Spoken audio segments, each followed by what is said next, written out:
This essay example, as well as thousands of others, is available in text format on our website for free and without registration. Simply Google Ivy Panda Free Essays.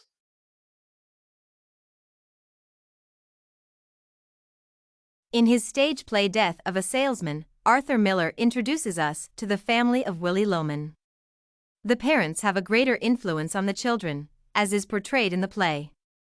Willy Loman's laxity has weighed heavily on the conduct of his sons, Happy and Biff. The main theme in the play is sustained in the play with the sons of Willy attaining their personality from their father. We learn that one's upbringing shapes their behavior, whereas one's surroundings shape their character. This is quite evident in the case of parent-child interaction as portrayed in the play. Since the child will look up to their parents most of the time, their ethical and moral values will be acquired from their parents. The impact of parents' ethical degradation on their children is shown clearly in the play Death of a Salesman by Arthur Miller. Willy Loman set a very low morality standard for his sons through his actions, and therefore, he was not a good role model to them. For instance, the theft committed by Biff was never considered as such by his father. On the contrary, the latter actually encouraged his son's actions. It could be argued that the father was acting in good faith. On second thought, though, it becomes clear that his motivation was not to save his children from an obviously harsh penalty for theft but pure desire to encourage his children's worst qualities, such as lying to get the appreciation of the authority, a coach, in the given case.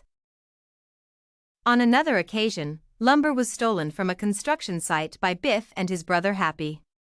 In place of rebuke, they received appreciation from their father for the wrong they did.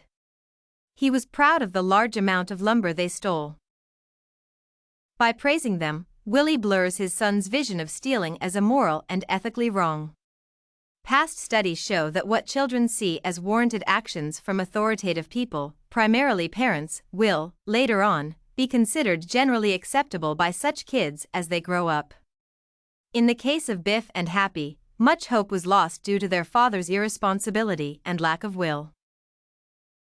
Apart from dishonesty as the means to get promoted in the eyes of the leader by resorting to theft and lies, Willy also approved of deceit in family relationships, which has affected the boys on a much deeper level, leaving them not only financially irresponsible but also socially isolated. There is no need to stress the significance of family support and trustworthy relationships with relatives. Being deprived of the given elements, one is most likely to lead an unhappy life, with no one to care for and no supporting spouse to be by one's side.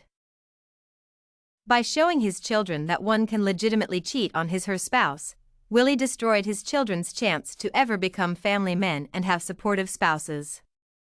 Granted that at some point in their lives, Biff and Happy will forget about this example set by their father, the pattern of family relationships will be imprinted in their mind, which will inevitably lead to them repeating this pattern over and over. The given event was not the only time when Willy mistreated his wife. For instance, Willy was married to Linda but went ahead to have another woman. He had an affair with another woman because he was unsatisfied with his marriage. His poor treatment of his wife misled his sons to see dishonesty as acceptable. The children, in turn, viewed women as inferior objects of use. As a result, Willy's sons underestimated women in general. Biff and Happy never knew the moral law of treating others as one would want to be treated. This was a major failure on Willy's part for not shaping his sons on even the most fundamental principles of moral values. In the end, it all turned against him when his sons started treating him the same way he treated other people. He had no one to blame but himself. In conclusion, the play Death of a Salesman points out the flaws often left unattended by parents in having a tangible influence on their children. The complacency in instilling discipline in their children has resulted in moral and ethical decay. Arthur Miller points out the need to inculcate proper moral and ethical standards in children during their upbringing. Doing so will help guard them against committing crimes. The play also provides an important lesson on the responsibility of the parent to be strict with their children so that as their children grow, they could be able to differentiate between moral and immoral. It is also clear that the action of the parents will always serve as a reference point for their children once they later step into adulthood and start building their own behavioral patterns. Parents are undoubtedly the ultimate role models to their children. Therefore, parents should strive to maintain high standards in whatever they do to create an example for their children to follow. In the case of Willy, if he had been stern with his children and quick to rebuke them when they stole or do any other thing that was wrong, his sons would have grown to be law-abiding members of society.